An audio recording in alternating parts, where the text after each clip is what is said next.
அதே மாதிரி இஸ்ரவேலை அரசாளுவதற்கு உயர்த்தப்பட்டிருந்த எல்லா மக்களையும் விபச்சார பாவத்திலே மாட்டி வைப்பதற்கு சத்துரு சதா காலங்களிலும் கிரியை செய்து கொண்டான். அது சிம்சோனாக இருக்கலாம், அல்லது ஒரு ஓப்பனி பினகாசாக இருக்கலாம்.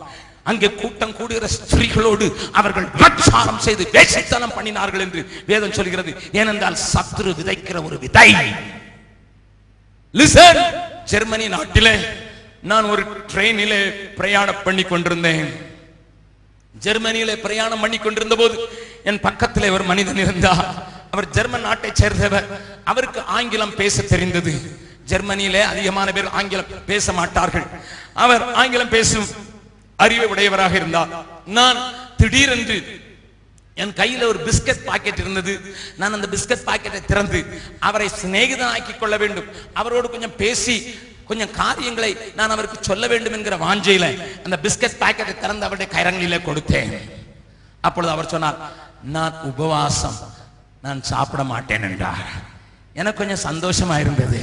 ஓஹோ, இவரும் விசுவாசிதான் போல, இவருக்கும் உபவாசிக்கிற பழக்கம் இருக்குதா போலன்னு சொல்லிட்டு, நீங்கள் வாரத்தில் எத்தனை நாள் உபவாசிப்பீர்கள் என்று நான் கேட்டேன். அவர் சொன்னார், 2 நாட்கள் உபவாசிப்பேன் என்று.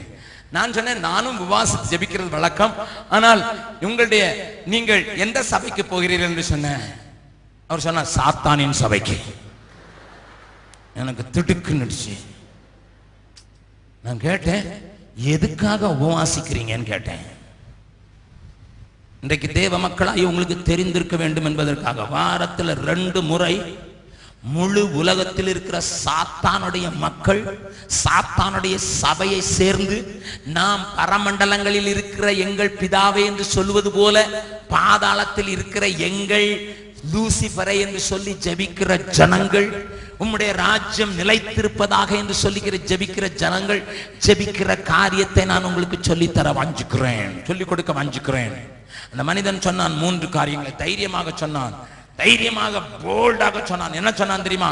நாங்கள் உபவாசம் பண்ணி ஜெபிக்கிறது 1, தலை சிறந்த ஊழியக்காரர்களும் ஊழியம் செய்கிற மக்களும் விபச்சார பாவத்தில் விழ வேண்டும். 2வது, அந்த மக்கள் அல்லது அவர்கள் விபத்துகளிலே சாக வேண்டும். 3வது, குடும்பங்களிலே, கிறிஸ்தவ குடும்பங்களிலே பிரிவினை உண்டாக்கி அவர்கள் பிரிந்து சிக்கு நீராக மாற வேண்டும். இந்த 3 காரியத்திற்காக நாங்கள் இடைவிடாமல் உபவாசித்து ஜெபிக்கிறோம் என்று சொன்னான்.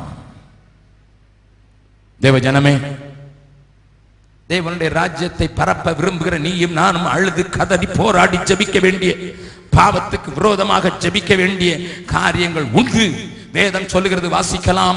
எபிரேயருக்கு நிருபம் 12வது அதிகாரம் 4வது வசனம். பாவத்துக்கு விரோதமாய் போராடுகிறதில் ரத்தம் சிந்தப்படத்தக்கதாக